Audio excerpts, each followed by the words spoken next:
Bem-vindos e bem-vindos ao canal Teoria Social Latino-Americana. Hoje eu faço aqui o epílogo do livro 1492, O Encobrimento do Outro, o Mito da Modernidade, do filósofo argentino Henrique Dussel. Antes de continuar, eu peço quem está assistindo aqui que, se gostar do vídeo, curta o vídeo, e quem gostar do canal, que se inscreva no canal e ajude assim que a gente continue fazendo esse trabalho, né, de forma contínua. Eu faço aqui um encerramento, né, hoje, nesse momento que eu faço o epílogo, os rostos múltiplos do povo uno. Ele não faz uma síntese do que foi discutido até agora, eu acho que seria repetitivo, porém eu acho que é importante as conclusões que ele traz, embora tenha algumas lacunas. No final do vídeo eu comento rapidamente. A invasão e a subsequente colonização, elas foram excluindo da comunidade de comunicação hegemônica muitos daqueles rostos, né, daqueles sujeitos históricos, daqueles oprimidos e oprimidas desse processo. Eles e elas vão ser essa outra face da modernidade, os outros encobertos pelo descobrimento, né, os oprimidos das nações periféricas, que vão sofrer essa dupla dominação, são vítimas inocentes de um sacrifício. Vão formar um bloco histórico no sentido gramsciano, vão constituir um povo, um sujeito histórico possível em vários momentos. E isso aconteceu, por exemplo, nos momentos da Revolução de Independência, onde crioulos, mestiços, índios e negros formaram um bloco histórico dos oprimidos contra a dominação colonial. E no decorrer do século XIX, os crioulos passaram puramente de dominados à classe dominante dominada, como diria a Vânia Bambirra, e são os dominadores da nova ordem neocolonial, dependente, periférica, das novas metrópoles francesa, inglesa, alemã, estadunidense. Eu diria que a China não é um país imperialista, mas é o que o Roberto Fernandes Retamar chamaria de país subdesenvolvedor, porque ainda que não nos trate como uma reles periferia, tende a aprofundar o nosso caráter dependente. Então, nesse epílogo, o Dussel pretende indicar alguns aspectos que não foram abarcados no curto espaço dessas 8 conferências, né? E parte daqueles rostos latino-americanos que ficaram ocultos à modernidade, que não apareceram, mas que são aspectos múltiplos de um povo uno. Então, o primeiro protagonista da história latino-americana, que é posterior a esse choque cultural, de 1492, e que foi invisibilizado pela modernidade, e que foi, né, em muitos momentos dito ao longo do texto, na verdade o principal sujeito que a gente discutiu aqui, são os índios, né, cuja história posterior já dura aí 500 anos. E os índios, eles seguem resistindo por séculos. E brutal e violentamente foram incorporados primeiro à encomenda, exploração gratuita do trabalho indígena, depois aos repartimentos, sejam agrícolas ou mineiros, né, a mita andina, para finalmente receber salários, né, de fome nas fazendas. O índio, então, ele vai ter que recompor totalmente a sua existência para sobreviver numa opressão desumana. São as primeiras vítimas da modernidade, o primeiro holocausto moderno.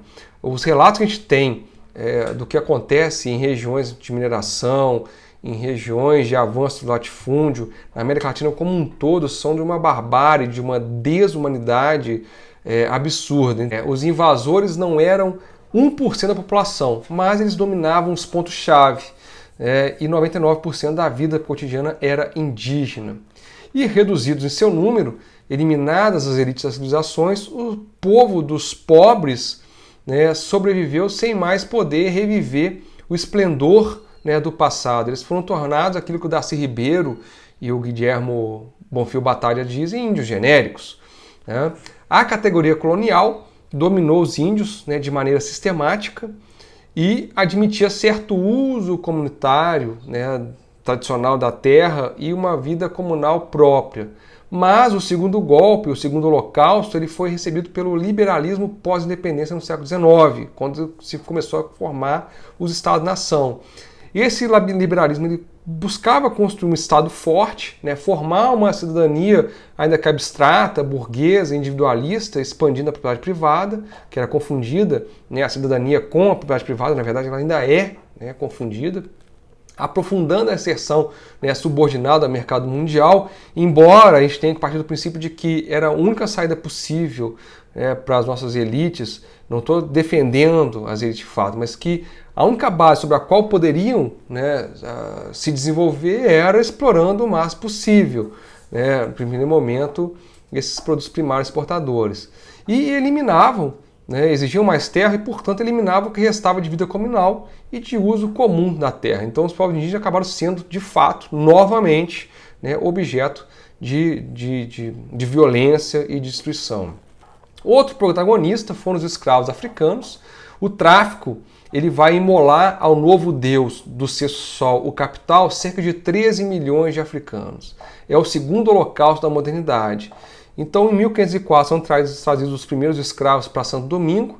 Em 1520, o ciclo do ouro termina, né, na ilha de Hispaniola e começa o ciclo do açúcar. A produção tropical de açúcar, cacau e tabaco vai ser feita sobre a mão de obra escrava e vai dar passo a essa acumulação originária, que vai ser fundamental para o comércio triangular, que eu vou mencionar mais à frente. Com a descoberta do ouro e da prata na América, as rotas e os reinos ao sul do Saara, que produziam ouro, metalurgia, tecidos finos, e seguiam através do deserto e comerciavam com o Mediterrâneo e parte da Ásia, eles vão entrar em crise. E eu sugiro a leitura do Walter Rodney, né, de como a Europa subdesenvolveu a África. E esses reinos ao sul do Saara, eles foram cúmplices dos mercadores e do capitalismo europeu nascente. Por quê? E aí a gente tem que bater no essencialismo identitário, né? Ou seja, os próprios africanos colaboraram com a caça de camponeses livres da sua região, né, e foram trocados por armas, aguardente e outros produtos. E aí eu já falei aqui, né, vai ser lançado pela Boitempo, o livro de como a Europa sobreviveu à África, do Walter Rodney, que é muito bom. Então nascia assim o Triângulo da Morte, né? Partiam os navios com produtos europeus, armas, ferramentas de ferro lá de Londres, Lisboa ou Amsterdã. Eles trocavam nas costas ocidentais da África essas mercadorias por escravos que eram vendidos na Bahia, Cartagena, Havana, Porto Príncipe, Nova Inglaterra, em troca de ouro, prata ou outros produtos tropicais, né? E tudo isso alimentava as obras de infraestrutura, os bancos e o Estado inglês e as dispensas dos holandeses. É muito bom ler do Eric Williams, Capitalismo e Escravidão, para entender um pouco mais o quanto que a Revolução Industrial Inglesa ela é devedora do nosso comércio triangular, né, da nossa escravidão e da nossa colonização. Daqueles que sobreviviam à travessia infame, as suas roupas eram retiradas, eram colocadas em lugares visíveis no mercado. Os compradores apalpavam os corpos, os órgãos sexuais para ver o estado de saúde, os dentes para ver se estavam em boas condições e, pelo tamanho, idade e sexo, pagavam em ouro por suas vidas. Eram depois marcados a ferro, faziam longas caminhadas até os engenhos e as minas, dos quais talvez nunca mais saíssem, e nenhum outro povo no mundo foi tratado dessa forma. A resistência dos escravos foi contínua, os quilombos no Brasil, nas costas do Pacífico, no Caribe, eram destino de escravos fugidos da Jamaica inglesa também, né? O terceiro protagonista são o rosto daqueles filhos da Malinte, né? Os mestiços, as mestiças, os filhos e filhas das índias e espanhóis, de negras e portugueses. Vai ser num novo ambiente, eles vão ser os novos habitantes do novo continente latino-americano. Essa ambiguidade, essa ninguémidade da América Latina vai, né, ser parte da sua história cultural e política posterior. Por isso a nossa busca pela identidade tão constante. Em 1992, né, só os mestiços completavam 500 anos, porque nem os negros, nem os índios, nem os brancos eram tão novos assim. Então o Dussel destaca que é o mestiço, o ladino, né, e o Herman Arneciegas vai dizer que somos uma América ladina, porque somos mestiços, não somos brancos, não somos índios, não somos negros de fato, né, e que traz na sua contradição o próprio da cultura efetivamente latino-americana. E ao redor dele, nessa propriedade nossa, que vai ser construída essas várias Américas como um bloco cultural. O projeto de libertação, então, ele tem que levar em conta essa cultura e essa figura histórica do mestiço, segundo Dussel. E isso é importante, porque hoje a gente está vivendo um momento em que essa noção de mestiçagem de uma relação, e eu não estou dizendo que democracia racial, entendam isso, mestiçagem não é a mesma coisa, tem um processo de violência por trás, mas também tem a configuração do novo, porque permite um trânsito maior, uma possibilidade de algo diferente, é muito importante ser retomada, porque a gente cai nessa divisão entre um povo negro, um povo branco e um povo índio, que não dialoga, ou seja, então o que se faz? A gente tem que começar a pensar caminhos de debate e de inclusão, e de comunidade argumentativa, como o próprio Dussel diz aqui. O mestiço não sofreu tanto quanto o índio ou o escravo africano, mas ele é igualmente oprimido dentro do sistema colonial, dentro daquela estrutura social da dependência cultural, política e econômica. O quarto rosto protagonista foi resultado da oposição entre espanhóis peninsulares e espanhóis americanos, os criolhos, filhos e filhas de brancos espanhóis nascidos nas Índias. Esses sentiam no século XVIII a impossibilidade de realizar o próprio projeto histórico. O projeto emancipador ele foi hegemonizado pelos crioulos. Então, Bolívar na Venezuela e Nova Granada, o padre Miguel Hidalgo e José Morelos no México, o José Artigas no Uruguai, o Bernardo Monteagudo e o José San Martín no Prata. Eles eram todos crioulos nascidos no Novo Mundo, que conheceram e viveram os rios, as montanhas, as selvas como próprias desde sempre, desde o seu nascimento, mas conheceram de maneira diferente que os indígenas, que tinham as florestas por suas deusas ancestrais, que os escravos africanos, que as viam como estranhas, como propriedades de seus senhores e tão distantes da sua África natal, e daqueles desprezados mestiços. Então eles foram o grupo social que hegemonizou e transformou no início do século XIX aquele bloco social disperso e contraditório de indígenas, escravos, negros libertos, mestiços e brancos empobrecidos num bloco histórico armado. E foi a primeira encarnação do povo, da nação norte-americana para a sua emancipação, não para si, como experiência de unidade histórica, como negação do passado colonial e unidos contra um inimigo comum.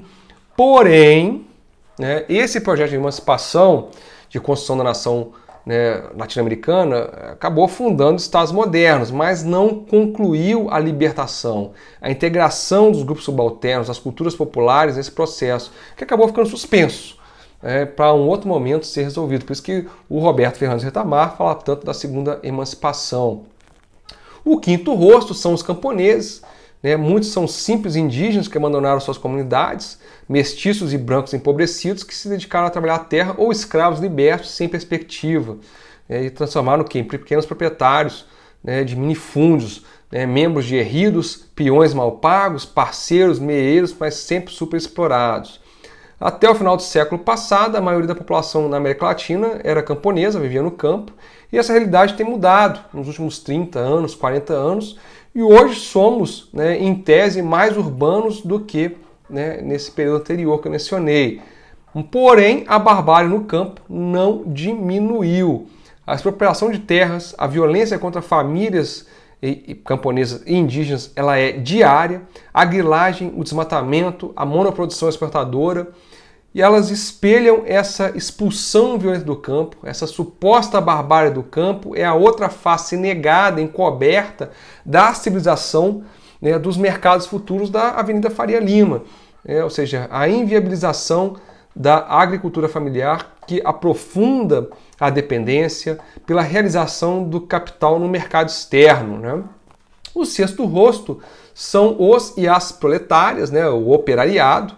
A nossa revolução burguesa, como diria Florestan Fernandes, ela vem do ímpeto externo, a gente coadjuva a dinâmica de acumulação dos países centrais, e a industrialização da América Latina entre os anos 30 e 70 do século passado, ela foi dependente, ela foi sempre complementar essas necessidades de acumulação do centro, de contrarrestar lá a tendência à queda de taxa de lucro desses países imperialistas. Então, a nossa modernização ela foi pautada sobre a superexploração da força de trabalho, na incapacidade da nossa classe trabalhadora de se reproduzir normalmente, com dignidade. Essa estrutura superexplorada, ela encaminha a tendência de contradições sociais cada vez mais profundas. Daí a ida e vinda de golpes civis militares para conter o fantasma do movimento popular, para minar a imaginação nacionalista, a soberania, essa tendência que a gente tem à militarização das relações sociais na América Latina.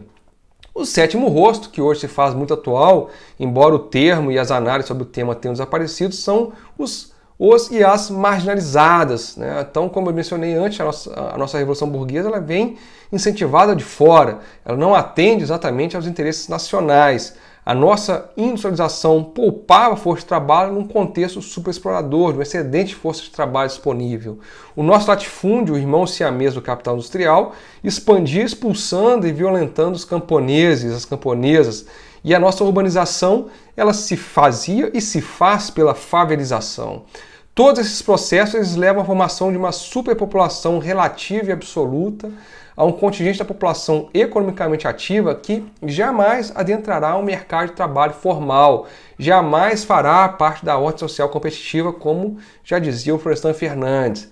Esse processo de marginalização ele se vê aprofundado pelo capitalismo financeiro, pelo capitalismo de plataforma, pela desindustrialização acelerada que a América Latina vem atravessando desde os anos 1980. Então o desemprego estrutural ele gera essa massa de miseráveis. Ela leva a superexploração do trabalho a níveis desumanos, ela aprofunda essa tendência à militarização das sociedades, porque incapazes de combater a pobreza, elas combatem os pobres, como diria o Eduardo Galeano. E para finalizar, nós, o povo, a nação latino-americana, dificilmente temos condições de realizar essa modernidade proposta pelos países centrais. Essa que é a grande crítica que o Dussel faz ao longo desse livro aqui, que toma 1492 como exemplar, né, como um momento mítico, como ele mesmo diz. Sempre fomos essa parte explorada, oprimida, a barbárie invisibilizada que permite a civilização tão evidenciada dos países centrais, tão dignificada, né, nós vivemos o eterno desenvolvimento do subdesenvolvimento, como diria o André Gunder Frank. Então trata-se de tomar, né, ou de retomar o projeto emancipador dos próceres, né, fazer a nossa segunda independência, a nossa segunda libertação, que no primeiro momento permitiu avançar na estruturação de um Estado moderno, permitiu certa mobilidade social, certo uso da razão, a existência de alguns direitos sociais, porém, indo além, a gente precisa caminhar em direção a um processo de negação, conservação e superação, né, para nos libertarmos, a um diálogo inclusivo, construindo a comunidade de fala em direção à transmodernidade.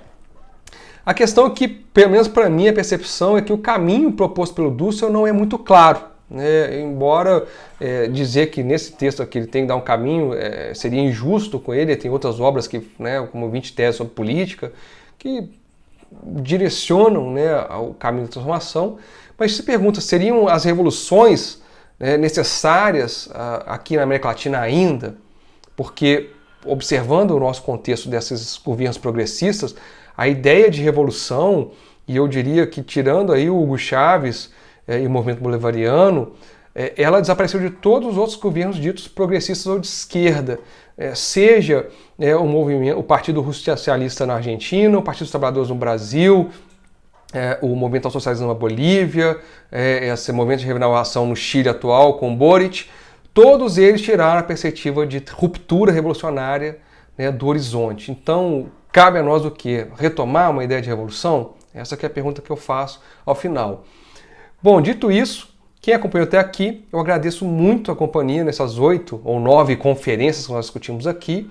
Quem gostou, curta o vídeo, né? Quem achou legal, se inscreva no canal, apoie, divulgue e façam que a gente tenha sempre esse incentivo de continuar fazendo esse trabalho e essa divulgação sobre as temáticas latino-americanas. No mais, como eu sempre digo, a América Latina existe, a América Latina insiste. Até a próxima, um abraço, se cuide.